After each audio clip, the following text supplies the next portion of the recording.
L'islam est une religion qui vit une crise aujourd'hui, partout dans le monde. Nous ne le voyons pas que dans notre pays.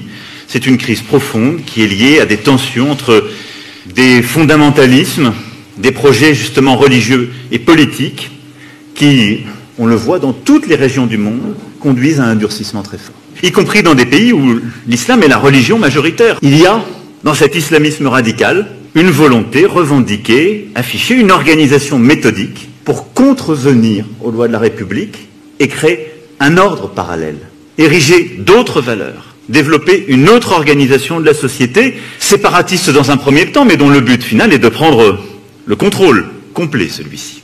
Nous sommes un pays où nous organisions la formation des imams dans des pays étrangers, mais aussi celle de psalmodieurs que nous faisions venir de manière régulière. C'est la Turquie, le Maroc et l'Algérie qui fournissaient ces imams et ces psalmodieurs.